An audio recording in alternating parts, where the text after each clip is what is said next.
Good morning student. Hindi के online class में आज हम व्याकरण पढ़ेंगे, वाक्य विचार। इसके पहले हमने विराम चिन्ह पढ़ा था और आज हम पढ़ेंगे वाक्य विचार। तो वाक्य जैसा आपको बोलने से ही समझ में आ रहा है कि सेंटेंस होता है। सेंटेंस हम किसे कहते हैं?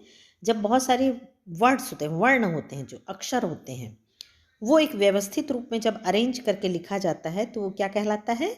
वाक्य कहलाता है। तो जैसे कि एक एग्जाम्पल हम दे रहे हैं कि मेरा छोटा भाई 5वीं कक्षा में पढ़ता है। तो यहाँ बहुत सारे लेटर्स हैं, बहुत सारे वर्ण हैं जिनको व्यवस्थित तरीके से रखा गया है, तो उसको हम क्या कहते हैं? वाक्य कहते हैं। वाक्य के भी अंग होते हैं, जैसे हमारे शरीर के अंग होते हैं, हाथ है, पैर है, अपर पोर्शन है, लोअर पोर्शन है। उसी प्रकार वाक्य के भी अंग होते हैं। इसके मुख्य 2 अंग होते हैं। जैसे आप इंग्लिश में पढ़ते हैं सब्जेक्ट और ऑब्जेक्ट। तो जो पहला पोर्शन होता है जिसके बारे में बात की जा रही है, तो वो क्या होता है? सब्जेक्ट कहलाता है। जैसे हमारे दोस्तों ने मुंबई में समुद्र तट पर बहुत से लोगों को टहलते हुए देखा। किसके बारे में बात की जा रही है? दोस्तों के बारे में। तो दोस्त क्या हो गए यहाँ पर? उद्देश्य हो गए, जिसको हम इंग्लिश में सब्जेक्ट कहते हैं। क्या बात की जा रही है? समुद्र तट पर टहलते देखा, तो ये क्या हो गया? ऑब्जेक्ट हो गया या विधेय हो गया। तो ये वाक्य के अंग हुए। अब इसके बाद हम देखेंगे वाक्य के भेद।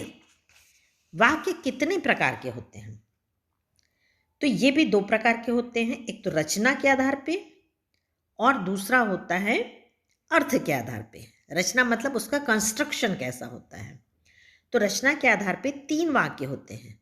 साधारण वाक्य, जिसको हम सिंपल वाक्य बोलते हैं, संयुक्त, जिसको कंपाउंड बोलते हैं, और मिश्रित वाक्य, इसको हम मिक्स सेंटेंस बोलते हैं। तो सबसे पहले हम देखेंगे साधारण वाक्य।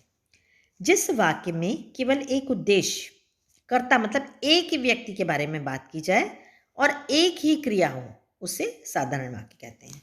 इसको हम सरल भाषा में बोले तो सिंपल सेंटेंस बोल सकते हैं। जब सिंपल सी बात की जा रही हो, एक ही व्यक्ति काम कर रहा हो, एक ही कार्य हो रहा हो, तो वो साधारण वाक्य होता है। जैसे उदाहरण से आपको क्लियर हो जाएगा, अवि गेंद से खेलता है। यहाँ पर जो सब्जेक्ट है कौन है? अवि, एक ही लड़का है। क्या कर रहा है? गेंद खेल रहा है। कौन काम कर रहा है? एक ही क्रिया हो रही है कि वो गेंद खेल रहा है। दूसरा एग्जाम्पल है, रवीना गीत गाती है। तो यहाँ पर सब्जेक्ट क्या है? रवीना। काम क्या हो रहा है? गीत गाने का। तो ये कौन सा हो गया सेंटेंस? साधारण वाक्य, क्योंकि इसमें एक ही कर्ता है, एक ही क्रिया है। तो इसको हम आसान भाषा में बोल सकते हैं। जब कोई सिंपल सेंटेंस होता है तो उससे हम साधारण वाक्य कहते हैं। इसके बाद होता है संयुक्त वाक्य। जब 2 या 2 से अधिक साधारण वाक्य समुच्चय बोधक, जिसको हम इंग्लिश में कंजक्शन कहते हैं, जैसे कि पर, किंतु, और आदि से जुड़ जाते हैं, तो ये संयुक्त वाक्य कहलाते हैं। बहुत आसान है इसको पहचानना। जब कई सिंपल सेंटेंस किसी कंजक्शन से, जैसे इसलिए, पर, किंतु, ये इससे जुड़ जाता है, तो वो कौन सा सेंटेंस कहलाता है? संयुक्त वाक्य कहलाता है। एग्जाम्पल से आपको और क्लियर हो जाएगा। वर्षा हो रही थी इसलिए हम समय पर स्कूल नहीं पहुंच सके। तो एक सेंटेंस क्या है? सिंपल, वर्षा हो रही थी, एक ही क्रिया हो रही है। हम समय पर स्कूल नहीं पहुंच सके, ये दूसरी क्रिया हो रही है। तो यहाँ पर हमने देखे कि साधारण वाक्य में क्या होता था? एक ही क्रिया होती थी। यहाँ पर 2 सेंटेंस हैं, 2 बार क्रिया हो रही है। एक तो वर्षा हो रही है और दूसरा स्कूल नहीं पहुंच सके। और इन दोनों को जोड़ने के लिए एक कंजक्शन यूज किया है हमने, इसलिए। तो 2 सेंटेंस, अब एग्जाम्पल से आपको समझ में आएगा। जब 2 सिंपल सेंटेंस, साधारण वाक्य, एक नहीं 2, किसी कंजक्शन या समुच्चय बोधक या सहायक क्रिया से जुड़ते हैं, तो उसे हम संयुक्त वाक्य कहते हैं। दूसरा देखिए, उसने तुम्हारी बहुत प्रतीक्षा की। अब यहाँ पर उसने तुम्हारी बहुत प्रतीक्षा की, ये क्या है? एक साधारण वाक्य है। एक है उसने, ये कोई व्यक्ति है, वो एक ही है, और काम क्या कर रहा है? वो प्रतीक्षा करने का, ये भी एक ही क्रिया हो रही है। परंतु तुम नहीं आए, अब ये भी दूसरा एक वाक्य हो गया, ये भी सिंपल सेंटेंस है। लेकिन यहाँ पर 2 सिंपल सेंटेंस हैं जो किससे जुड़ा है? परंतु। तो ये क्या हो गया, जब दो सेंटेंस किसी समुच्चय बोधक या कंजक्शन से जुड़ता है तो उसे हम क्या कहते हैं, संयुक्त वाक्य। तो जब भी आपको पहचानने में दिया जाएगा तो आप इससे आराम से पहचान लोगे कि जहाँ पर इसलिए, आदि, किंतु, परंतु, पर, और ये सब आएगा तो वो संयुक्त वाक्य होगा। तीसरा होता है मिश्रित वाक्य।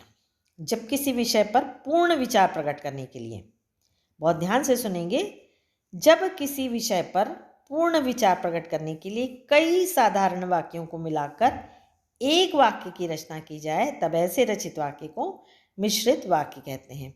इन वाक्यों में एक मुख्य उपवाक्य और एक अथवा अधिक आश्रित उपवाक्य होते हैं जो समुच्चय बोधक से जुड़े रहते हैं।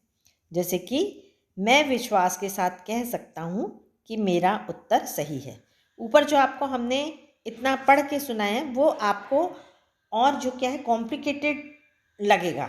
इसका मैं आपको एकदम आसान तरीका बता रही हूँ समझने का, कि जब इसका यदि आधा सेंटेंस हम पढ़ते हैं और समुच्चय बोधक मतलब जैसे कि, अब आप सोचोगे कि संयुक्त में भी तो मैम ने बोला कि समुच्चय होगा, की भी जुड़ा रहेगा, तो आप समझ जाओगे इसमें भी तो यही चीज़ है, इसलिए आ गया, की आ गया। तो अब आप कैसे पहचानोगे? इसकी सबसे अच्छी पहचान है मिश्रित वाक्य की, कि यदि हम आधा जो आंसर है, आधा सेंटेंस है, सॉरी, यदि उसको नहीं बोलते तो जो आधा सेंटेंस अपूर्ण हो जाता है, मतलब अधूरा हो जाता है। जबकि हम संयुक्त वाक्य में देखते हैं तो ये अपने आप में स्वतंत्र होते हैं, एक दूसरे पर डिपेंड नहीं रहते हैं। लेकिन मिश्रित वाक्य में एक वाक्य के ऊपर दूसरा वाक्य डिपेंड रहता है। यदि हम उसको आधा ही बोलेंगे तो सेंटेंस इनकम्प्लीट रहेगा। जबकि संयुक्त वाक्य में क्या होता है, वो यदि आप आगे का पोर्शन नहीं भी बोलोगे तो भी सेंटेंस अधूरापन नहीं रहेगा। जैसे कि एग्जाम्पल में देखिए, मैं विश्वास के साथ कह सकता हूँ कि मेरा उत्तर सही है। अब मेरा उत्तर सही है, इसको बताने के लिए ये क्या बोला गया, मैं विश्वास के साथ कह सकता हूँ। अब यदि इतना ही बोले, ये की यदि समुच्चय बोधक है, इसको आगे का नहीं बोलेंगे तो ये क्या है, ये कुछ समझ में नहीं आ रहा है कि क्या विश्वास के साथ कह सकता हूँ, ये अधूरा है। तो जब अपनी बात को बताने के लिए और वाक्य का सहारा लिया जाता है तब उसे मिश्रित वाक्य कहते हैं। जैसे सेकंड देखिए, नकुल ने बताया कि आज उसे बुखार था इसलिए स्कूल नहीं गया। अब यहाँ भी इसलिए आया, पहले वाले में भी हमने संयुक्त में भी देखा था, लेकिन दोनों में फ़र्क क्या है, नकुल ने बताया कि आज उसे बुखार था इसलिए स्कूल नहीं गया। अब अपनी बात को बताने के लिए, वो विचार को प्रकट करने के लिए दूसरे साधारण वाक्य का सहारा लिया है। तो ये तो वे वाक्य के भेद, तो 3 भेद होते हैं हमने देखा, साधारण वाक्य, संयुक्त वाक्य और मिश्र वाक्य। अब आगे हम चलते हैं अर्थ के आधार पर वाक्य के भेद। अर्थ के आधार पर भी वाक्य होते हैं। पहला होता है विधानवाचक, जिसमें किसी बात या कार्य के सामान्य रूप से होने या करने का बोध हो। सिंपल सेंटेंस, इसको आप कह सकते हो कि सिंपल सेंटेंस।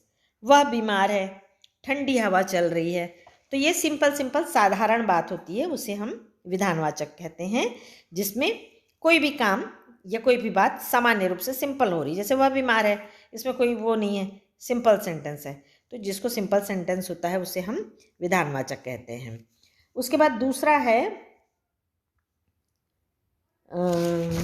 निषेधवाचक। निषेधवाचक मतलब नहीं, नकारात्मक। इसमें किसी बात के या कार्य के न होने का या न करने का भाव प्रकट होता है। नल में पानी नहीं आ रहा तो नहीं, जहाँ नहीं शब्द आएगा या ना आएगा वो निषेधवाचक होगा। मैं कुछ ना कर सका, ना, तो जहाँ निगेटिव सेंटेंस जिसको हम इंग्लिश में बोलते हैं वो निषेधवाचक है। थर्ड है आज्ञावाचक, जिसमें किसी बात या कार्य करने के लिए आज्ञा, प्रार्थना अथवा परामर्श का भाव हो। जब हम किसी को आज्ञा देते हैं या प्रार्थना करते हैं या किसी को सलाह देते हैं तो वो आज्ञा सूचक होता है। जैसे यहाँ बैठ जाओ, कृपया मेरी बात मान लीजिए, ये प्रार्थना किए। यहाँ बैठ जाओ क्या किए, हमने आज्ञा दी है। चौथा होता है प्रश्नवाचक, क्वेश्चन मार्क। आज्ञावाचक होता है इम्परेटिव, जैसा आपने इंग्लिश में पढ़ा होगा।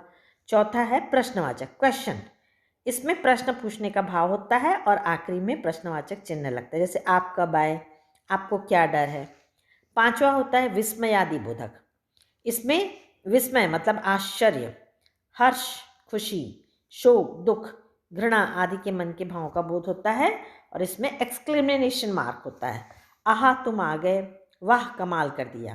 तो ये पहचानने के लिए आपको काफ़ी है, जहाँ एक्सक्लेमेशन मार्क होगा वो विस्मय आदि बोधक वाक्य होगा। छठवां है इच्छावाचक वाक्य। इसमें इच्छा, शुभकामना आदि का भाव प्रकट किया जाता है। जैसे हमने जब कोई बर्थडे विश करते हैं या आप कॉन्ग्रेचुलेशंस देते हो, तो ये भी क्या है, इच्छावाचक है। भगवान करे तुम पास हो जाओ, आपकी यात्रा मंगलमय हो। तो हम ये क्या कर रहे हैं, कामना कर रहे हैं, तो ये इच्छावाचक है। सातवां है संदेहवाचक। इसमें संदेह या संभावना का बोध होता है, मतलब डाउट होता है, शायद, हो सकता है, ऐसा होगा, तो संदेहवाचक होगा। शायद आज वर्षा हो सकता है आज धूप निकल आए, तो ये संदेह है, डाउट है, ऐसा पक्का नहीं कि ऐसा हो जाए, डाउट है। आठवां है संकेतवाचक। इनमें एक बात या कार्य का होना या ना होना किसी दूसरी बात पर निर्भर करता है। जैसे यदि वर्षा होती तो फसल अच्छी होती, मतलब यदि वर्षा अच्छी होगी तो ही फसल अच्छी होगी। मतलब एक काम जो होता है वो दूसरी बात पे डिपेंड करेगा। अगर तुम पढ़ोगे तो अवश्य पास होगे, तो यदि पढ़ोगे तो पास होगे। तो एक वाक्य दूसरे पे डिपेंड कर रहा है, तो इसको क्या कहते हैं हम, संकेतवाचक वाक्य। इसकी जो एक्सरसाइज है वो हम नेक्स्ट क्लास में पढ़ेंगे। अब इतने एक ऑनलाइन क्लास में आपको पढ़ाया गया है, क्लास में पढ़ाने और ऑनलाइन में पढ़ाने में बहुत फ़र्क होता है, लेकिन इसके लिए आप बार बार इस वीडियो को देखेंगे तो आपको समझ में अच्छे से आएगा।